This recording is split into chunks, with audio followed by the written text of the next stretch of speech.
Hey everybody, it's Mr. Carr again. Today we're going to be looking at 7.2 day 2.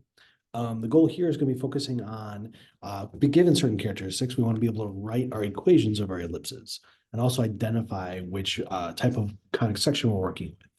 Okay, so in this scenario, we want to write an equation for an ellipse with a major axis of 5, negative 2, and negative 1, negative 2. So I'm going to go ahead and model those on here. So I've got 1, 2, 3, 4, 5, negative 2. And then negative 1, negative 2. So this is my major axis, okay? Minor axis from 2, 0 to 2, negative 4. So it's 2, 0, 2, negative 4. And so what's helpful is knowing how long each of these are. So for example, this is a length of 6, and this is a length of 4. So since my major axis is 6, my minor axis has a length of 4, well, that means if we think about how it looks, like for example, it's x minus h squared over, in this case, it's going to be over a squared plus y minus k squared over b squared equals 1, right? So with a and b, I put the a under the x because it's longer in the x direction. Major axis is going to go there.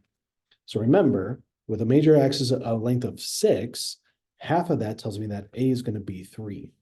A is the distance going from here to here. Same thing here. That'll be B. So that means B is equal to 2 in this case. So if I square these, A squared is going to give me 9. B squared is going to give me 4. The other important thing here is where's the center at? Center's going to be this point right here. Now I could do the midpoint or I just kind of like model it out here. So the point's going to be at 2. So 2, negative 2. So that's my center point. So with all of that there, I have enough to go ahead and do this. I can do x minus my center h here. So it'll be x minus 2 squared over a squared, which is 9, plus y minus a negative 2, because that's my k. So I'll turn into y plus 2 squared over 4 equals 1. And that's it. That's all I can do for that problem. All right, that's all I'm looking for, really. Okay, so let's do another one. Write an equation with an ellipse with vertices at 3, negative 4, 3, 6, and foci at 3, 4, and 3, negative 2. Okay, so it's 1, 2, so it's 3, 1, 2, 3, 4. Here's one vertex. 3, 6, 2, 3, 4, 5, 6. Here's the other. Okay, so we got that one. And then we've got foci at 3, 4. So 1, 2, 3, 4, and then 3, negative 2. Okay, so this is my foci here. So since my foci is in the same direction of my vertices, this is the major axis. Okay, I got to count out how far this is. So if I go from here to here, and basically I'm going from negative 4 to a positive 6, my major axis has a length of 10. Okay, so again, thinking about what that looks like in my ellipse, I can do a equals 5 is going to be half of that. So I square it to get to 25. Okay. The foci, the length here is 6 when I count it out. I got 1, 2, 3, 4, 5, 6. So the distance so the thing to remember about this one is foci is C. Okay. So C is going to equal to 3 in this case, because that's the length of going from one direction to the other. So that's like this length right here is for the focus. This is going to be my center. So my center point, if I wanted to, I could do, again, midpoint formula, or, well, I'll just do that real quick in this case. So if I do like, it doesn't matter which one I do, but so if I do like 3 and 3, so 3 plus 3 divided by 2, I can do negative 4 and 6. So negative 4 plus 6 divided by 2. So I get 3 plus 3 is 6 divided by 2 is 3. Negative 4 plus 6 is positive 2 divided by 2 is 1. So my center is at 3, 1. Okay, so oh, I forgot to do this part. C squared is equal to 9 then. So now I have a squared and c squared. What I'm missing is the minor axis. So in order to do that, remember how we find the focus. It is found with c squared is equal to a squared minus b squared. So I can set this up now where if I rearrange this to get to b squared, so for example, I bring that this way and that this way, b squared is equal to a squared minus c squared. So b squared is equal to a squared, which is 25, minus 9, b squared equals 16, and technically I can just stop there because my equation is going to look like this. It'll be just like we did earlier. It's x minus h squared y plus k or y minus k squared, and then it's over a squared and b squared. Now, in this case, because it's a vertical, the major axis, I'm going to do it here. X minus h squared over b squared plus y minus k squared over a squared equals 1. So in this case, it'll be x minus 3 squared over 16 plus y minus 1 squared over 25 equals 1. Okay. One other topic to talk about is let's call it eccentricity. This is a ratio that will always be a value between 0 and 1. We find it by just taking c divided by a. Okay, no matter which case it is. It just tells us how stretched out it is. So as we're closer to 0 with our ratio, that means it's going to be more circular. If it was equal to 0 exactly, it would just be a circle one, likely on that one. Okay, so so that's what we're looking at here in this case. All right, not going to worry about that as much. We're going to instead now focus on determining our types of conics. So when you see this, something like this is in standard form. We will identify the related conic. Notice how it's both x squared and y squared. Gives me two options. It's either going to be a circle or an ellipse. So then we're going to start focusing on, can we do any kind of completing the square? So for example, 9x squared is just going to stay by itself, but I have 4y squared and 8y.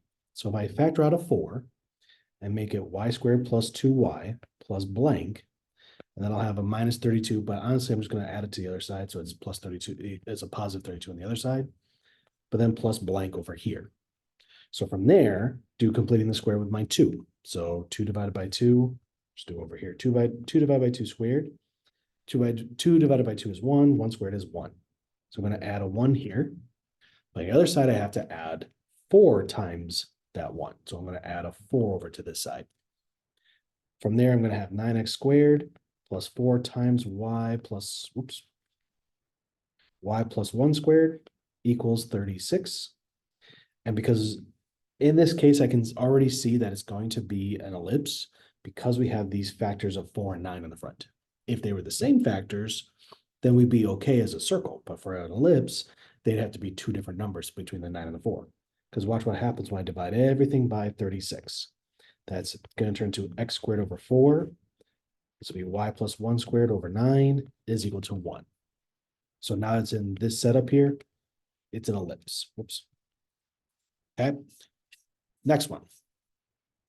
X squared plus 4x minus 4y plus 16 equals 0.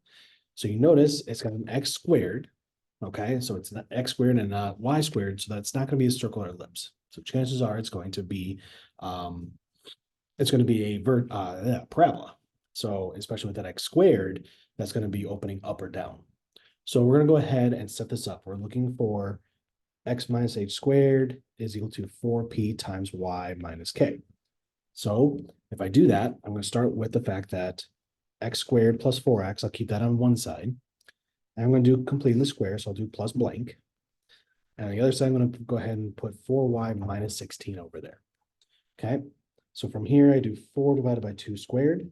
So that's 2 squared, which is going to give me 4. So I put a plus 4 here, as well as here. So this turns into x plus 2 squared is equal to 4y minus 12. Because it's in this format of 4p in front, we're going to go ahead and factor out this 4. So x plus 2 squared is equal to 4 times y minus 3. So you can see here, it is a vertically opening parabola. Okay. Yeah. All right. And then I believe this will be the last one. Yep, last one here. So determine which type this one is. You notice how it's x squared and y squared again. Chances are it's going to be a circle or an ellipse. So we're going to set it up for completing the square. So I'll start with x squared. I'll rearrange it. So I put plus 2x next to it. And plus blank equals y squared minus 6 equals, doing that one, plus y squared minus 6y plus blank is equal to, I'll put this over the other side as a positive 6 plus blank.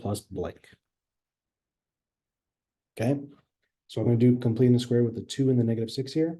So 2 divided by 2 squared, that'll come out to a 1. Negative 6 divided by 2 squared is going to be a negative 3 squared, which is a positive 9. So I'll have a 1 and a 9 here. So I'll put a 1 and a 9 here. So From there, this is now going to factor into x plus 1 squared. This one's going to be y minus 3 squared is equal to 6 plus 1 plus 9 is going to give me 16. This format, so the numbers in front here are 1 and 1 with that. Even if I divide by 16, it would still be the same things underneath. So that makes it a circle instead of an ellipse. Okay, and that's it. So we're just kind of working things backwards a little bit, being able to write our equations based on certain given information. So whether it's like graph information, or stuff like this where we just give you a non-standard form to turn it into a standard form.